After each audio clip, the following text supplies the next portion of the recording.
First, briefly describe the character you play in the film and in what ways are you similar and different from the character that you play?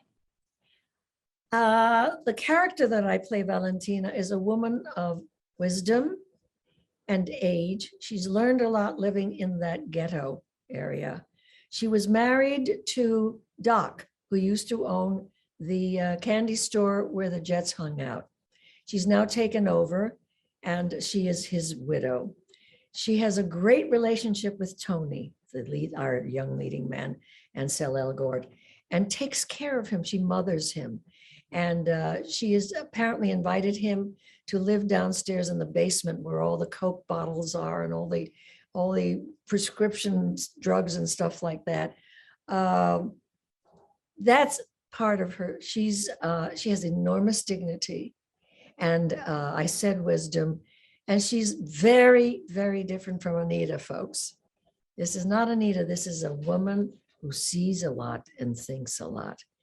And I actually get to sing the most beautiful song in the world in it somewhere, which was a big surprise to me and thrilled me to pieces. I cried when I saw that in the script. My favorite song. Please talk about some of the specific things you contributed as an executive producer on the film. Oh, lots of things, because I contributed a lot because that was my role as executive producer.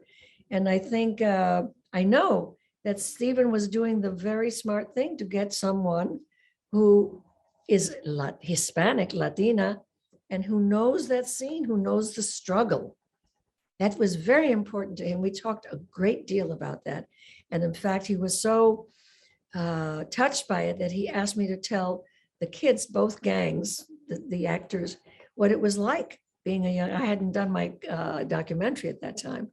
So I told them, I talked a lot about that. And I had a say in the tempo of America, which I thought was being conducted too fast.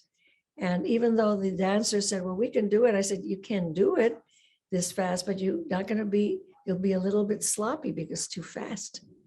And they said, oh, yeah. So there were things like that, all kinds of stuff constantly. And I danced with them just for the hell of it. It's a miracle I didn't break a knee or something. What was the experience like for you seeing Ariana DeBose portray Anita, the character you won your Oscar for 60 years ago? It was so strange to see Ariana DeBose playing Anita, the role that really got me an Oscar and a Golden Globe. And I had to put her at her ease. She was apparently extremely nervous to meet me, and she hid herself among all the kids. And I said, okay, because I knew her name by then. I said, where is Ariana? And everybody pointed, there she is. She was really hiding. And I said, we have to have lunch together. This was the very first day I attended rehearsals, and I was in New York for wardrobe fittings. So it was just the very first day. And I tried to put her at her ease. And I really didn't want to tell her how to play that part. What I said was, you have to play your Anita. That's your obligation, nothing else. And then they gave her a little hint of something that I didn't do that I wish I had in acting terms. And I said, this is a little gift for you. You can use it or not. That's up to you. And she did. It was an acting thing. And I don't want to say the scene because it's that everybody will be looking for that. That would be unfair to her. And last question, was there anything about the experience of making this film that surprised you or was different than you expected it to be? What a good question. What surprised me and what did I not expect? Let me put it this way. When I first saw the movie completed in a screening room, something interesting happened to me as I was watching very carefully as someone who hadn't seen the movie. But then they did the mambo at the gym, which is what we call it. And I started to cry. It's the only time I cried in the movie. And I started to cry because my daughter was with me. She says, why are you crying? This is so joyous. I said, because he got it right. Stephen got it right. the angles he was using. He loves to use cranes. And I said, he just knew what was needed for that scene. And that told me everything I needed to know about how the film was going to go.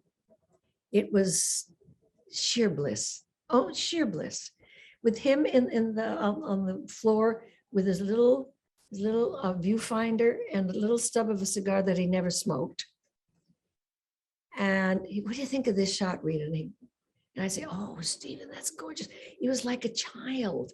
And as he says, he continues to say, he's never enjoyed anything quite as much in terms of joy and joyfulness as this film. And he didn't want it to be over either, because when I asked him to let me have as a gift the clapper, I said, can I do the clapper for the very, very, very last scene? And he said, yes. And we went 14 takes, and I was doing the clapper, take 2, take 3, take 4, and running out of the scene. And now he tells me yesterday that was on purpose because he didn't want it to be over. And because I was enjoying doing that so much.